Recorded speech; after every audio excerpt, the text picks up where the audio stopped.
আমি পদ্মজা, লিখেছেন এলমা বেহরোজ। 12তম পর্বে আপনাদের সাথেই আমি আছি মোহাম্মদ আব্দুল কাদের রাকিব। কাঠের দোতলা কুটিয়ে উঠানের শুটিং দলের সবাই বসে গল্প করছে। হিমেল বাতাসের সঙ্গে মিশে থাকা কনকনে শীত কাবু করে রেখেছে দলটাকে। প্রত্যেকের নিঃশ্বাসে বেশি উঠছে সাদা সাদা ধোঁয়ার কুণ্ডলী। শাকিল নামক এক তরুণীর উঠোনের মাঝখানে একটা ছোট অগ্নিকুণ্ড জ্বালিয়ে তুলল। সে আগুন থেকে উষ্ণতা উপভোগ করতে গেল লিখন। তীব্র শীতের কারণে শুটিংয়ের কাজ বারবার বাধাগ্রস্ত হচ্ছে। প্রতিনিয়ত পিছিয়ে যাচ্ছে সময়সূচি। যখন সূর্যদেব আকাশের গায়ে নিজের অস্তিত্ব জাহির করল, তখনই সেখানে চলে এলো মৃদুল। লিখনের সঙ্গে কর্মর্দন করে মৃদু স্বরে জিজ্ঞেস করলো, কেমন আছেন ভাই? মৃদুল মুচকি হেসে উত্তর দিল, ভালো আছি। পাশে দাঁড়ানো তরুণটির দিকে তাকিয়ে বলল, এই শাকিল, একটা চেয়ার এনে দাও তো। শাকিল চেয়ার আনতে গেল। বড়ই গাছের নিচে গিয়ে বসলো দুজন। সেখান থেকে অলন্দপুরের বড় সড়কটা পরিষ্কার দেখা যায়। লিখন মৃদুলের দিকে ফিরে জিজ্ঞাসা করলো, তারপর কি খবর? মৃদুল লজ্জায় মাথা নিচু করে বলল, ভাই, একটা দরকার আইছিলাম। পূর্ণার ব্যাপারে কিছু? লজ্জায় রাঙ্গা হয়ে উঠল মৃদুলের মুখ। গাড় চুলকাতে চুলকাতে বলল, পূর্ণাকে কেমনে কি বলতাম? মানে ভাই, একটু সাহায্য করো। লিখনের হাসির আওয়াজ ছড়িয়ে পড়ল বাতাসে। মৃদুল অসহায়ভাবে বলল, তুমি আর আমির ভাই এসব ভালো বোঝো, কিন্তু আমির ভাইয়ের একটু ডর লাগে। আমি তোমার কাছে আইছি। ওটা কোনো ব্যাপার হলো? শুনো। দূরের পথে তাকিয়ে স্বপ্নীল কণ্ঠে বলল লিখন, একটা স্বপ্ন ছিল আমার। শীতের জ্যোৎস্নায় নৌকা দিয়ে মাঝ নদীতে যাব। নৌকায় থাকবো আমি আর আমার প্রিয়তমা। চারদিকে রূপালী জ্যোৎস্না জ্বলবে, আর সেই মুহূর্তে সাক্ষী রেখে জানাবো আমার অন্তরের সব কথা। কিন্তু আমার ভাগ্যে তো সেই সুযোগ আসেনি। তুমি চেষ্টা করে দেখতে পারো। লিখনের কথায় খুশিতে ভাগবাকুম হয়ে মৃদুল বলল, সুন্দর বলছো ভাই। পরক্ষণে বিষগ্ন মুখে যোগ করল, কিন্তু এখন তো জ্যোৎস্না নাই। শুনছি শুক্রবারে জ্যোৎস্না রাত। আমাদের জ্যোৎস্না রাতে শুটিং আছে। নায়িকারে ভালোবাসার কথা কইবা নাকি? না, নায়িকা মারা যাবে। বিস্ময়ের চোখ বড় বড় করে উঠানের দিকে তাকিয়ে মৃদুল জানতে চাইল, ভাই, নায়িকা কোনটা? আঙ্গুলের ইশারা দিয়ে মেয়েকে দেখিয়ে লিখন বলল, এই যে নীল শাড়ি পরা মেয়েটি। ও তো আসমানের পরী। মুগ্ধ হয়ে বলল মৃদুল। লিখন হেসে সতর্ক করল, পূর্ণার সামনে এ কথা বলো না যেন। হাসিতে পেটে পড়ল দুজনেই। কথার মাঝে মৃদুল লক্ষ্য করল নায়িকা বারবার লিখনের দিকে তাকাচ্ছে। ভাই, নায়িকা তো তোমারে মনে মনে পছন্দ করে। লিখন ফিরে তাকাতেই মেয়েটি দ্রুত চোখ সরিয়ে নিল। আর ওদিকে তাকিও না। তোমার অনুমান সত্য। মৃদুল উৎসুক হয়ে বলল, উনার নামটা কি? পারহীন ত্রিদা। মাশাল্লাহ, নামের মতোই সুন্দর। তোমার লগে খুব মানাইব। লিখন স্মৃত হেসে বলল, মানায় তো কতজনের সঙ্গেই। আমরা কি সবাইকে পাই? মৃদুল না সূচক মাথা নাড়ল। ত্রিদার অল্প বয়স, তবে মিডিয়া জগতে এসেছে শুনেছি আমার জন্যই নাকি এসেছে। আমি যাকে ভালোবাসি তাকে মন থেকে সরিয়ে নিজের সেই স্থান দখল করবে। এটা কি শিশুসুলভ চিন্তা নয়?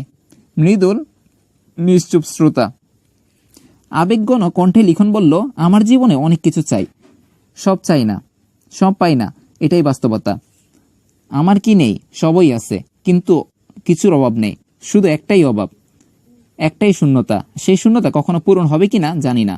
পূরণ হবে এমন ভাবা ঠিক নয়। যাকে চাই সে অন্যের স্ত্রী, তবুও বোধ হয় মন স্বপ্ন দেখে। যদি কখনো এই আশা পূরণ হয়, বর্তমান থেকে কিছু একটা হারাতে হবে। এটাই প্রকৃতির নিয়ম, এটাই নিয়তির খেলা। কিছুই অভাব না থাকলে তুমি কার পিছনে ছুটবে? কিসের আশায় বেঁচে থাকবে? অপূর্ণতা এদিকেই সৌভাগ্য, অন্যদিকে দুর্ভাগ্য। গুণমুগ্ধ মৃদুল আন্তরিকতার কণ্ঠে বলল, তুমি অনেক বোঝো ভাই। লিখনের কথা চালিয়ে যাচ্ছে, ত্রিদার এই উন্মাদনার আমি বাধা দিই না। উৎসাহ দিই না। যদি এভাবে নিজের মনকে প্রবোধ দিতে পারে তবে এই করুক। সে তো ভালো করেই জানে আমার হৃদয়ে অন্য কেউ আছে। আর কতদিন অবিবাহিত থাকবা? এবার বিয়েটা কইরা লও। আম্মা চিঠি পাঠাইছে, কোনো এক রাজনীতিবিদের কন্যার সঙ্গে বিয়ের কথা চলছে। এবার ফিরে গিয়ে বিয়ে করতে হবে, নতুবা নাকি বিষ পান করে পানত্যাগ করবেন। বলো তো মৃদুল, কি একটা যুক্তিসঙ্গত কথা? এটা কি যুক্তিসঙ্গত কথা? মৃদুল হেসে বলল, খালাম্মার দোষ নাই, উনারও একটা পুত্রবধূ দেখার মন চায়। মৃদুল, তুমি সবই জানো, প্রেমের গভীরতা বুঝতে পারো, তাই তোমার কাছে কিছু কথা বলি। পদ্মজা নিছক কোনো নাম নয়, পদ্মজা একটা প্রাণস্পন্দন, আমার অস্তিত্বের প্রেরণা। আমি গভীরভাবে পদ্মজার প্রেম জালে আটকে পড়ি, মাঝে মধ্যে শ্বাসরুদ্ধকর যন্ত্রণা অনুভব করি। তখন চেষ্টা করি পদ্মজা নামক এই মাজাল থেকে মুক্তি পেতে, কিন্তু পারি না। এই যে জীবিত আছি, প্রতি মুহূর্তে মনে হয় পদ্মজা আসবে একদিন, আমার কাছে ফিরে আসবেই। মানুষ তো আশা নিয়ে বেঁচে থাকে, আশা পূরণ না হোক, আশা পোষণ করতে তো দোষ নেই, বাঁচতে তো হবে। আমি বুঝতে পারি ত্রিদা আমাকে ভালোবাসে। শুটিংয়ে মুখস্থ সংলাপগুলো ও হৃদয় থেকে বলে, আমি কিছুই করতে পারি না। তখন সবকিছু মর্মান্তিক লাগে। নিজে একজনের প্রেমে পাগল, তাই অন্য কারো ব্যাকুলতা অনুভব করতে পারি। তখন আমি পদ্মজার অনুভূতিও বুঝতে পারি। ত্রিদা আমাকে পদ্মজার অনুভূতি বুঝিয়ে দিয়েছে। আমি ত্রিদাকে যেন হৃদয়ের স্থান দিতে পারি না, পদ্মজাও আমাকে দিতে পারে না। ও আমির হাওলাদারকে খুব ভালোবাসে। আমি নিজের প্রেমের পাশাপাশি তাদের প্রেমকেও শ্রদ্ধা করি। তাদের ভালোবাসা অনন্য। বুক একটু জ্বালা অনুভব হয় বটে, তবে এটাই তো বাস্তবতা। ত্রিদার জন্য আমার করুণা হয়। মেয়েটি অন্য কাউকে ভালোবেসে সুখী হতে পারত, ঘুরে ফিরে এমন কাউকে ভালোবেসেছে যে অন্য কাউকে ভালোবাসে। আমার মতো হয়তো পদ্মজাও ভাবে, ত্রিদার ভালোবাসাকে আমি সম্মান করি। সে সত্যি অন্তর উজাড় করে আমাকে ভালোবাসে, কিন্তু আমার পক্ষে তা সাড়া দেওয়া সম্ভব না। এমনকি আমি ত্রিদার জায়নামাজে বসে আমাকে চেয়ে চোখের জল ফেলতেও দেখেছি। তবুও আমার মন ওর জন্য ভালোবাসার জন্ম দেয়নি। ভালোবাসা অতি কোমল, আবার অতি দৃঢ়। কিছু মানুষ শুধু একজনকে ভালোবাসার জন্য জন্ম নেয়, অন্য কারো ভালোবাসা তাকে স্পর্শ করে না। আমি তাদের মধ্যে একজন। হয়তো পদ্মজা নামটার আসছে সেই তালিকায়। এটা ভাবতেও বেদনাবোধ হয়। ত্রিদা ভালোবাসা আমাকে, আমি ভালোবাসি পদ্মজাকে, পদ্মজা ভালোবাসা আমির হাওলাদারকে। সবার ভালোবাসাই সত্য। কি বিস্ময়কর! এই পৃথিবীর প্রকৃত সুখ মানুষ কারা জানো? তোমার মতো মানুষেরা। আমার মতো? হ্যাঁ, তোমার মতো। তুমি পূর্ণাকে ভালোবাসো, পূর্ণাও তোমাকে ভালোবাসে। তোমাদের তৃতীয় ব্যক্তির যন্ত্রণা সহ্য করতে হয় না। এই ভালোবাসাকে কখনো হারাতে দিও না। যাকে চাও কপাল গুণে সেও তোমাকে চায়। কখনো তাকে অসম্মান করো না।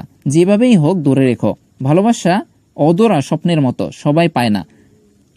আমাদের জীবনে মা বাবা, নানা নানি, দাদা দাদি, ভাই বোন, অনেক মানুষ আছে যারা আমাদের ভালোবাসে। তবুও আমরা জীবন সঙ্গিনীর জন্য পাগল হই, তার ভালোবাসা পাওয়ার জন্য ব্যাকুল হয়ে থাকি।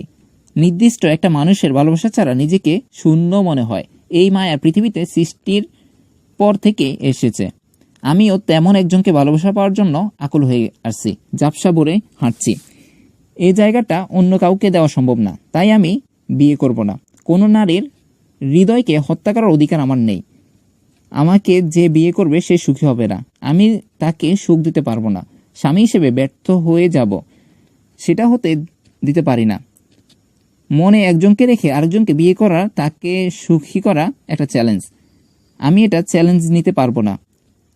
যে যাই ভাবুক, একাই জীবনটা কাটিয়ে দেব। একতরফা ভালোবাসা যাওয়াতে শান্তি আছে, নিজের স্বার্থ হলেও সেই শান্তি নষ্ট হোক তা চাই না। আমাকে আমি সামলে নেব। তুমি পূর্ণাকে দ্রুত বিয়ে করে নাও। যাই হয়ে যাক, কেউ কারো হাত ছাড়বে না। একজন পিছিয়ে গেলেই কিন্তু সব শেষ। মৃদুল লিখনের এক হাত ধরে বলল, ভাই, তোমারে কি যে কোন যায় তাই আমি বুঝতে পারছি না, কিন্তু পূর্ণাকে আমি মইরা গেলেও ছাড়ব না। মৃদুলের কাঁধে হাত রেখে লিখন বলল, ভালো প্রেমিক হয়ে ওঠো, ভালো স্বামী হয়ে ওঠো। তুমি বসো, শুটিং শুরু হবে, পরে আবার কথা হবে। না ভাই, চলে যাব, পরে আবার আসবো। পরস্পর বিদায় জানালো তারা। চলচ্চিত্রের দৃশ্যধারণা শুরু হলো। মৃদুল ধীরে ধীরে উঠে গেল।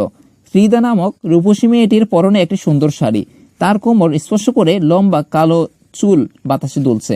লাবণ্যর কোনো ত্রুটি নেই, তবুও সে লিখনের মনোযোগ আকর্ষণ করতে পারছে না। প্রেম কেন এত বৈচিত্র্য ও রহস্যময় হয়? লিখনের প্রতি ত্রিদার দৃষ্টিপাত কোনো অভিনয় নয়, বরং একবার পূর্ণার মতো। পূর্ণা যেভাবে তার দিকে তাকায় ঠিক তেমনই। লিখন তখন ত্রিদার হাতে স্পর্শ করলো। তখন মেয়েটার চোখে মুখে আনন্দের ঝলক দেখা গেল।